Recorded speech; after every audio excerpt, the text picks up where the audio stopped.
Bonjour. Êtes-vous un décideux ou pas? Il y a toutes sortes de personnes, hein? Il y a des gens qui ils s'en vont s'acheter un sous-marin chez Subway, puis ça ressemble presque à l'achat d'une maison. C'est tellement long, c'est tellement compliqué pour finalement ressortir probablement avec le même type de sous-marin, avec les mêmes ingrédients dedans que ceux qui ont pris les 150 autres fois avant. D'autres, au contraire, ils s'achètent une maison, puis t'as l'impression que c'est comme si il est allé au magasin s'acheter une boîte de Kleenex. Pas plus compliqué, ça se décide 2 temps, 3 mouvements. Est-ce que l'un ou l'autre va avoir pris la meilleure décision? On n'en a aucune idée. Ça ne veut pas dire que c'est une bonne décision parce qu'elle a été prise rapidement ou parce qu'elle a été prise très très lentement. Mais ce qui va jouer probablement entre ces deux types de personnalités-là dans les décisions, c'est que l'un est plus en mesure d'assumer les responsabilités ou les conséquences de ses choix, puis l'autre qui a de la misère à prendre cette décision. Mais comme chrétien, quand on apprend des décisions, parce que je vous dirais, c'est probablement l'élément qui me revient le plus souvent, c'est comment je fais pour savoir que c'est la volonté de Dieu? Je veux décider que ce soit la volonté de Dieu. Des fois, c'est autre chose. Et qu'est-ce qu'il va faire au départ, ou je devrais dire, quelle est la première question qu'on devrait se poser quand il s'agit de savoir si ma décision va être conforme ou non à la volonté de Dieu, c'est est-ce que je suis prêt à obéir à la volonté de Dieu?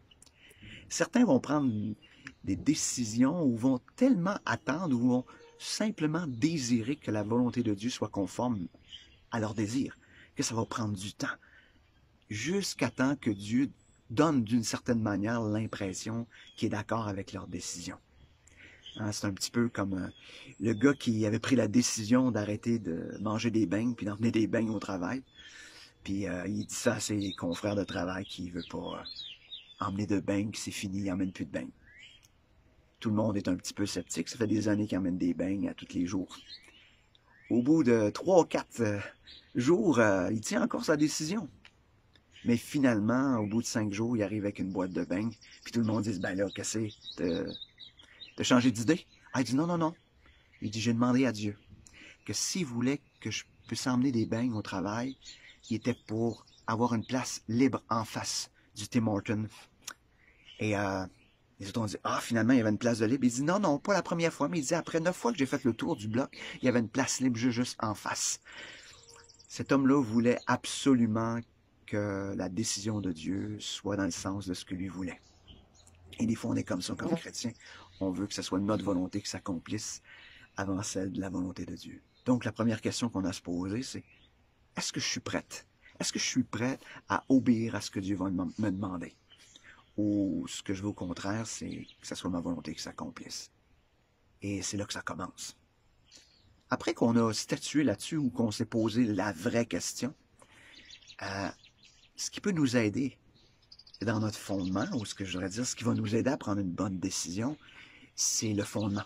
Sur quoi on est basé? Qu'est-ce qui nous alimente pour prendre des bonnes décisions? Et je crois que un des bons principes, et c'est celui-là que je veux qu'on aborde aujourd'hui, c'est les Écritures. Si ce qui remplit nos pensées, c'est les Écritures, nos décisions vont être de plus en plus ou de mieux en mieux conformes à ce que Dieu veut ou à sa volonté.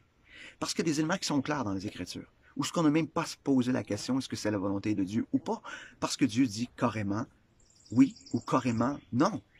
Donc, pour ces décisions-là, on n'a pas besoin de se poser la question, est-ce que c'est la volonté de Dieu ou non? C'est clair, les Écritures, ils sont clairs là-dessus. Mais pour d'autres, où c'est moins clair, on a besoin de remplir nos pensées, on a besoin de se remplir de la vérité. Et c'est pour ça qu'on trouve dans les Écritures, dans Philippiens, au chapitre 4, à partir du verset 8, quelque chose qui va peut-être nous aider à prendre des bonnes décisions. Il nous parle justement des pensées. Il dit, à partir du verset 8, en Philippiens 4, comme je vous disais, « Enfin, frères et sœurs, portez vos pensées sur tout ce qui est vrai, tout ce qui est honorable, tout ce qui est juste, tout ce qui est pur, tout ce qui est digne d'être aimé, tout ce qui mérite l'approbation, ce qui est synonyme de qualité morale et ce qui est digne de louange. Ce que vous avez appris et reçu et entendu de moi, ce que vous avez vu en moi, mettez-le en pratique, et le Dieu de la paix sera avec vous. Donc, ce qu'il est en train de dire, c'est remplissez vos pensées de ce qui est juste, de ce qui est vrai, de ce qui est honorable. Et qu'est-ce qui est vrai, qu'est-ce qui est juste et ce qui est honorable? C'est ce qu'on retrouve dans les Écritures. Et une autre chose qu'il nous dit, c'est regardez des frères et sœurs qui vivent en conformité avec les Écritures et conformez vos choix, vos décisions avec ce que vous voyez dans la vie de ces personnes-là. Et le résultat, ça sera une paix. Une paix dans nos décisions. C'est ce qu'on veut, hein? Que quand on prend une décision, c'est qu'on soit en paix.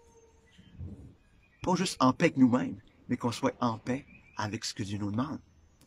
Donc, que vous soyez aujourd'hui un décideux ou non, la seule manière de prendre des bonnes décisions, des décisions conformes à la volonté de Dieu, c'est de vous remplir de ce qui est vrai, ce qui est juste, ce qui est honorable, et ce qu'on va retrouver dans les Écritures. Et aussi de regarder des modèles de décisions qui, eux autres, prennent des décisions en fonction de ce qui est vrai, de ce qui est juste, de ce qui est honorable, donc en fonction des Écritures. Donc, commençons par remplir nos vies de la vérité des Écritures, afin qu'on puisse prendre des bonnes décisions, des décisions qui sont conformes à la volonté de Dieu. Sur ce, bonne décision, et que Dieu vous garde aujourd'hui.